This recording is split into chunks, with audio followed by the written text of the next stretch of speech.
여러분들은 살아가시면서 언제 기쁨과 즐거움을 느끼게 됩니까? 그러면은 나 즐거움 느낄 때가 없는데요.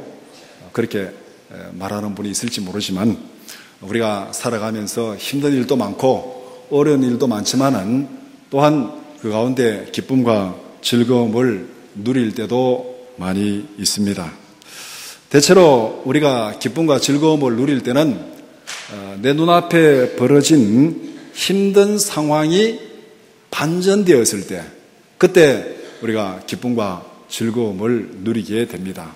예를 든다면은 야구를 좋아하는 사람이 야구 구경을 갔는데 자기가 응원한 팀이 3대0으로 지고 있습니다. 그런데 9회 말에 말로 홈런을 쳤습니다.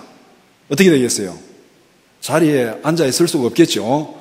벌떡 일어나가지고 쌩 난리를 치겠죠. 이게 상황이 급하게 반전 딱 되니까 사람들이 하고 그 관중석이 완전히 흔히 말하는 흥분의 도가니로 변화되는 것입니다. 월드컵 축구를 한다고 가정한다면은 우리나라가 결승전에 올라갔다 칩시다. 새벽 3시에 경기를 하는데 아파트 단지가 조용하다 갑자기 막 전체가 확 소리가 났습니다. 뭐 했다는 거죠? 우리가 한 골 넣었다는 거죠.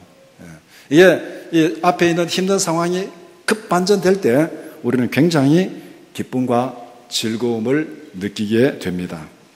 우리가 하나님께 드리는 찬양도 마찬가지입니다.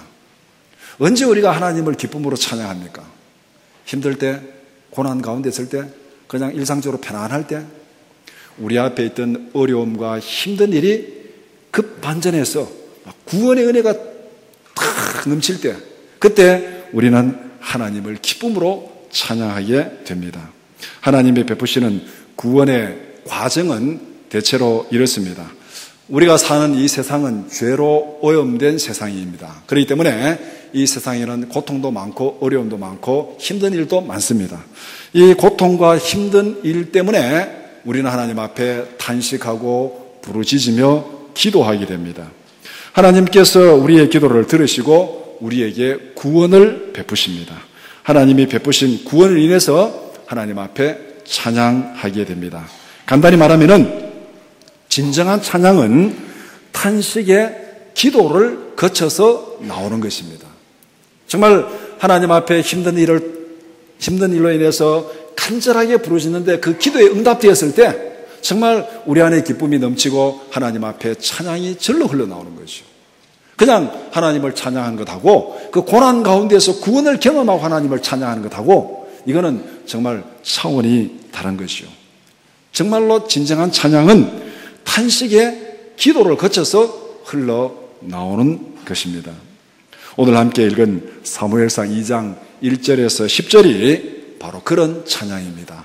한나의 찬양입니다.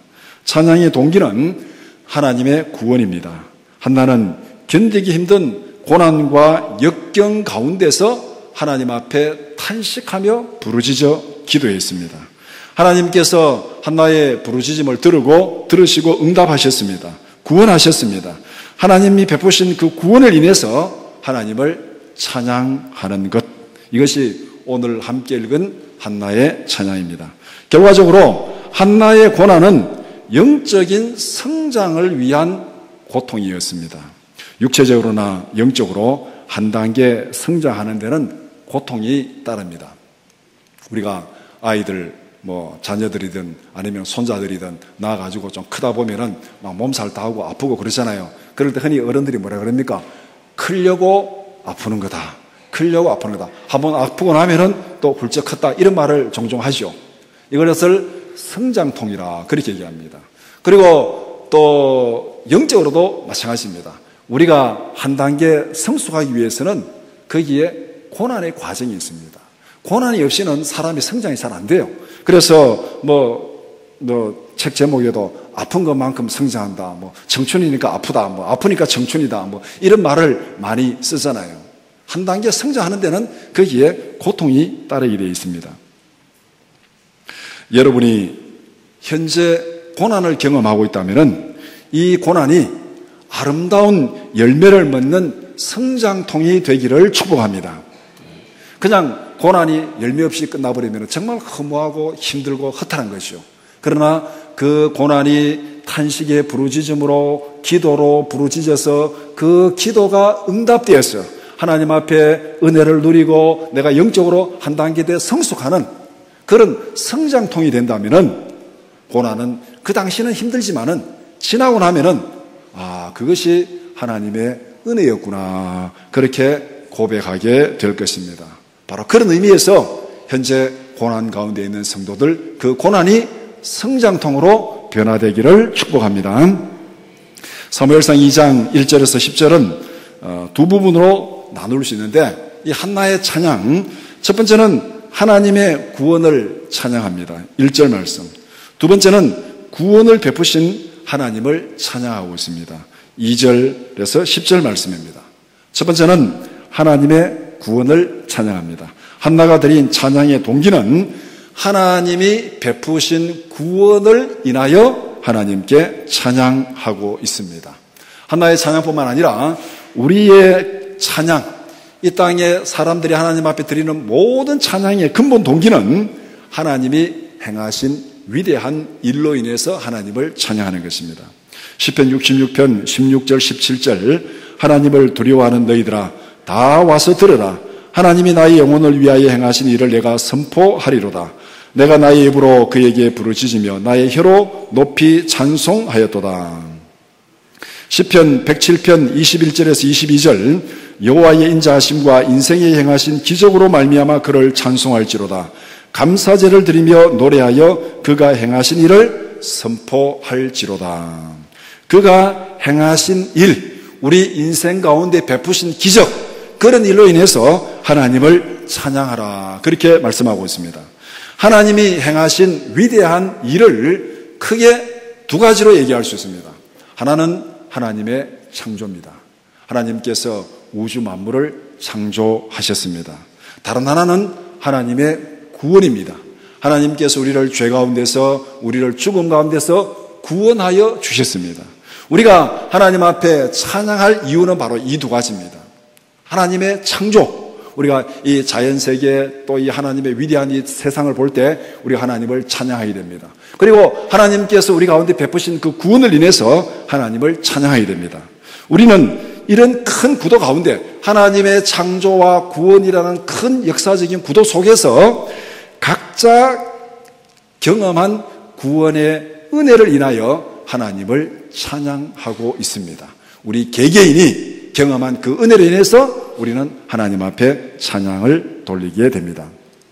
그러면은 한나가 찬양하는 동기가 그가 경험한 구원인데 한나가 경험한 구원은 어떤 것입니까? 앞에 1장에서 내용부터 쭉 살펴보면은 첫 번째 단계는 한나의 고통입니다. 아이를 잉태하지 못해서 엄청난 고통을 당했습니다. 이 구약시대 아이를 낳지 못한다는 것은 하나님 앞에 저주받은 여인으로 취급을 받았습니다. 유대인들의 전통이나 유교 전통이 비슷한데 우리 옛날에 유교 전통에서도 마찬가지잖아요. 여자가 아이를 못 낳으면 7가지 악 중에 하나라고 그렇게 얘기를 했습니다. 그러니까 한나는 자기가 아이를 못 낳는 것 그 사실 자체로 옆에서 아무 말을 하지 않더라도 그는 엄청난 부담과 고통을 가지고 있었습니다. 그런데 옆에서 계속 충동질하고 멸시하고 무시하고 괴롭히고 있습니다. 그러니까 너무너무 힘들고 고통 가운데 있습니다.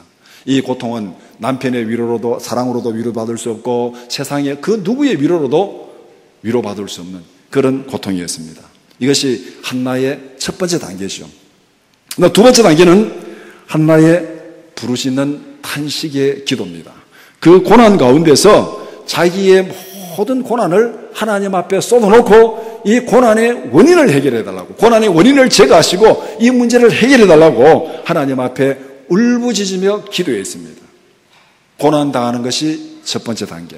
두 번째, 울부짖으면서 기도했습니다. 세 번째 단계는 하나님의 응답입니다.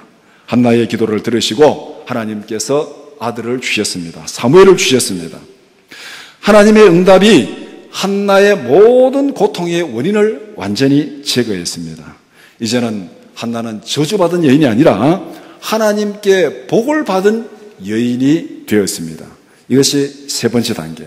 여기서 한나의 찬양이 울려 퍼지게 되는 것입니다. 그래서 2장 1절로 넘어가잖아요.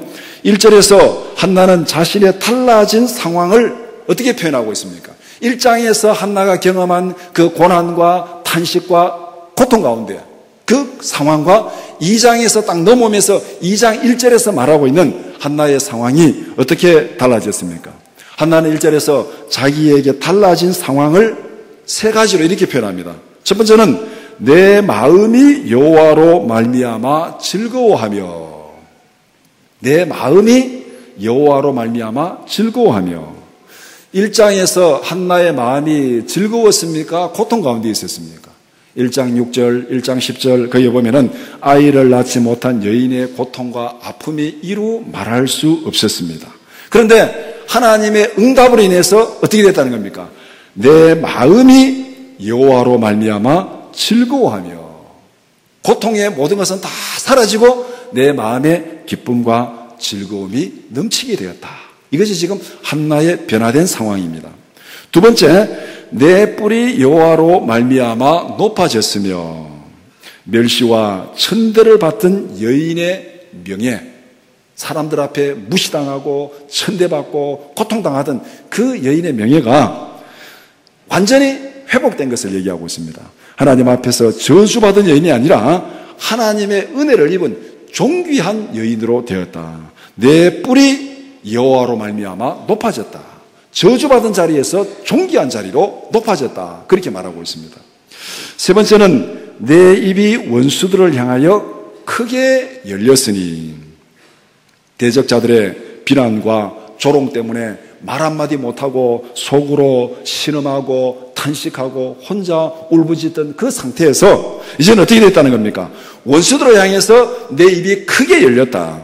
하나님이 행하신 구원의 능력을 사람들에게 담대하게 선포할 수 있는, 결코 주눅들지 않고 담대하게 선포할 수 있는 그런 상태로 변화되었다. 1절에서 바로 한나의 변화된 상황을 이렇게 세 가지 면에서 노래하고 있습니다. 무엇이 한나의 상황을 이렇게 달라지게 만들었습니까? 마지막 1절 마지막 부분에 이는 내가 주의 구원으로 말미암아 기뻐함이니이다. 이는 내가 주의 구원으로 말미암아 기뻐함이니이다. 그렇게 말씀하고 있습니다. 하나님이 베푸신 구원이 한나의 모든 형편을 완전히 반전시켰다는 것입니다. 한나는 하나님이 베푸신 구원을 인하여 하나님을 찬양합니다. 더 나아가서 구원을 베푸신 그 은혜로 기쁨이 충만해서 그 베푸신 하나님을 찬양하는 거죠. 찬양의 진정한 대상은 구원을 베푸신 하나님입니다. 하나님께서 주신 선물을 찬양하는 것이 아니라 선물을 주신 하나님을 찬양하는 것입니다. 이게 간단한 것 같지만은요, 실제 생활에서 쉽지 않습니다. 우리 하나님 앞에 기도하고 큰 은혜를 받으면 어떻게 됩니까? 그 받은 은혜에 취해가지고 하나님 앞에 열심도 떨어지고 하나님께서 점점 멀어지는 그런 경험들을 우리가 하게 됩니다. 우리의 진정한 찬양의 대상은 하나님이 주신 선물이 아니라 선물을 주신 하나님이신 줄 확실히 마음에 정하시기 바랍니다. 여기에서 추원도 흔들리면 안 됩니다. 여기에서 벗어나는 순간 우리는 정말 점점 하나님에게서 멀어집니다.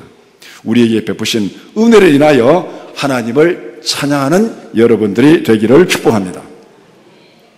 이제 이렇게 한나의 찬양은 구원을 베푸신 그 기쁨에서 시작해가지고 누구에게로 갑니까? 하나님에게로 가는 거죠. 그래서 두 번째는 구원을 베푸신 하나님을 찬양합니다. 2절에서 10절 말씀.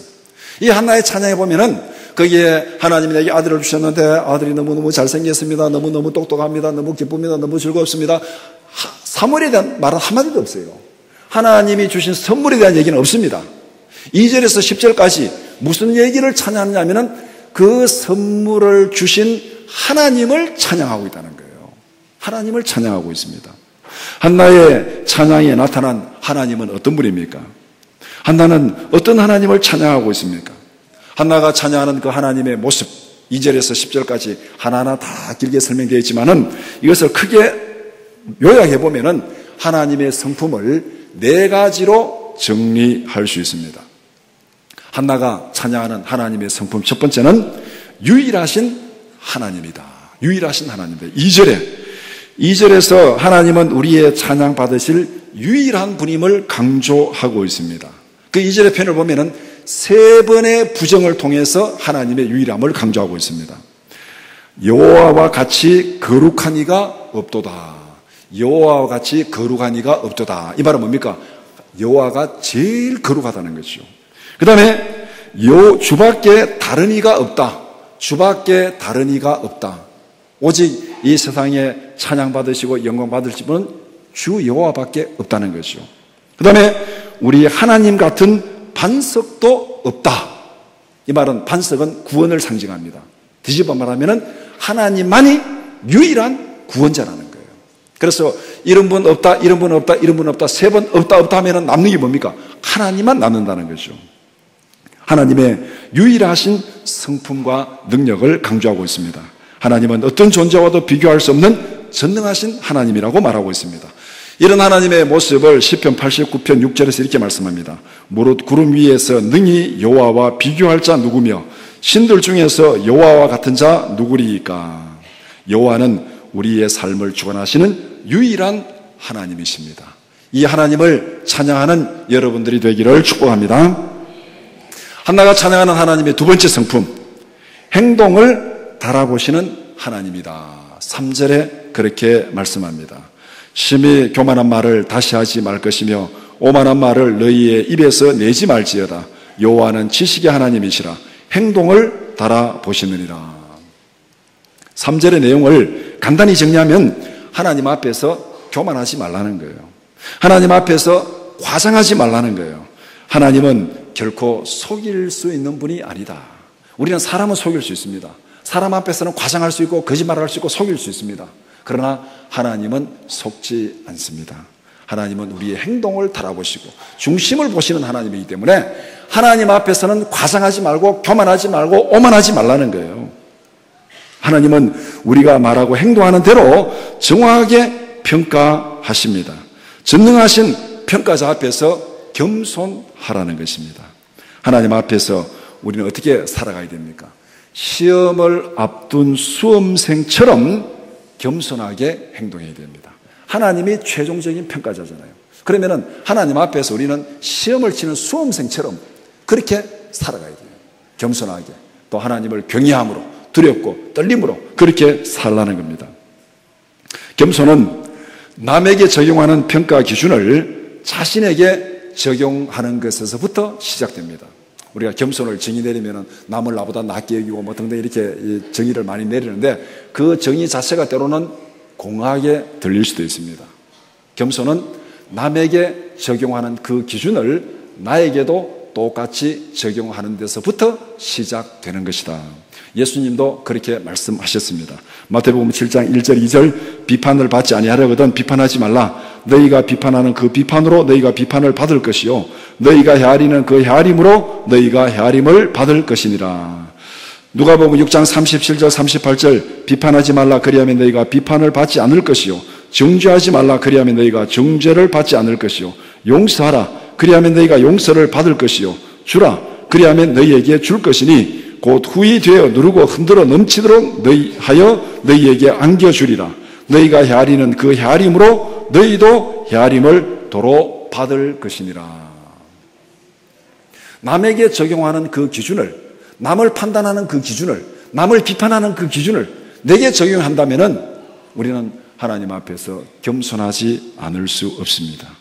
하나님의 선하신 평가를 기대하면서 겸손하게 살아가는 우리 모두가 되기를 축복합니다.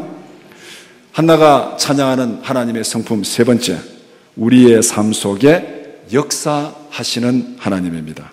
하나님은 저 멀리 계시는 분이 아니고 실제 우리의 삶 속에 역사하시는 하나님. 4절에서 8절까지가 그 내용입니다. 여러 가지 표현을 들어서 설명하는데 딱 이렇게 정리하면은 하나님은 우리의 삶 속에 역사하시는 하나님. 4절에서 8절까지 삶 속에 역사하시는 하나님의 구체적인 행동을 말씀하고 있습니다.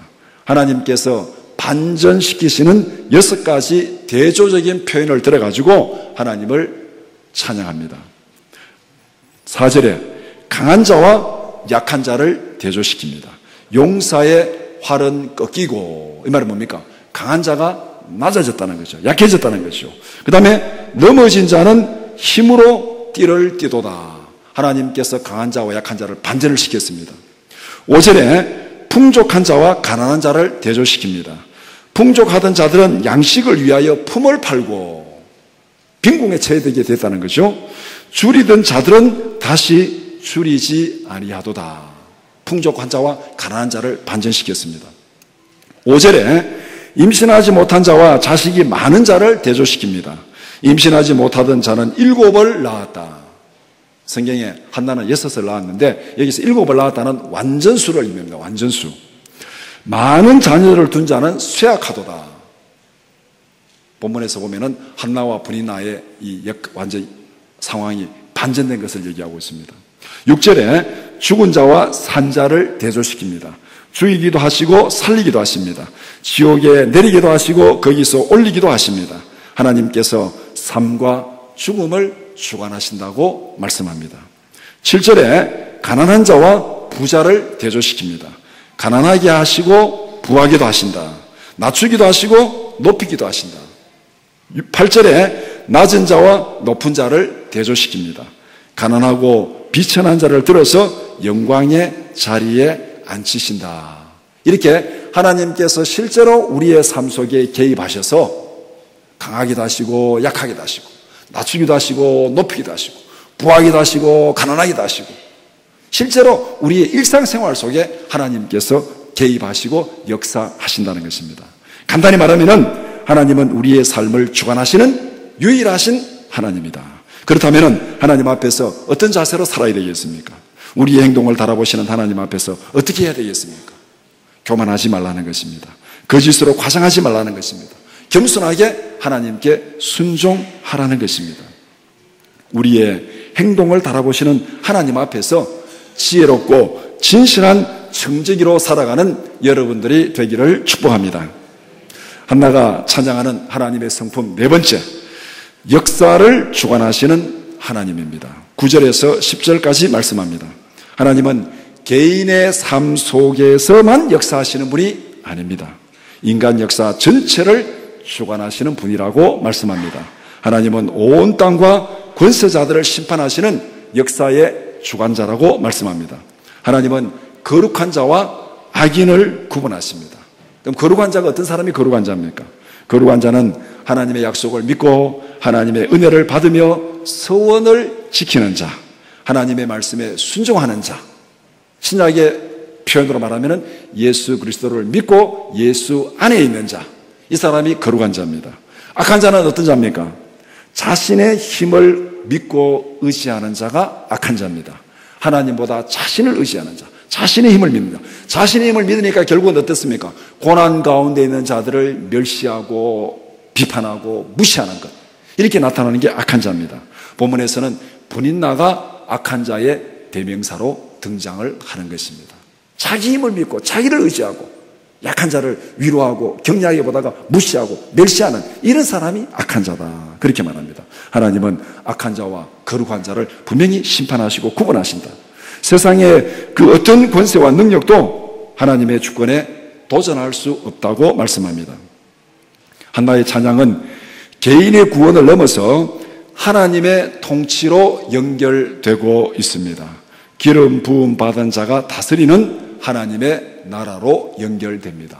기름 부음을 받은 자, 이게 좀 더 넓게 해석하면 메시아입니다.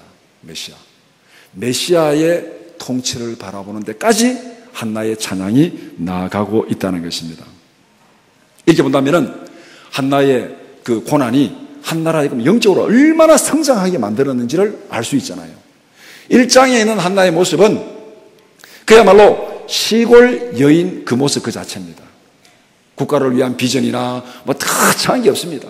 내가 정말 아들을 못 낳아서 너무 힘드니까, 이 고통 가운데 있으니까 이 아들 하나만 달라고 그거 하나만 위해서 기도했어요. 그런데 하나님께서 한나에게 은혜를 베푸시고 하나님께서 구원의 은혜를 베푸시니까 그 다음에 어떻게 됐습니까? 한나가 어디까지 찬양합니까?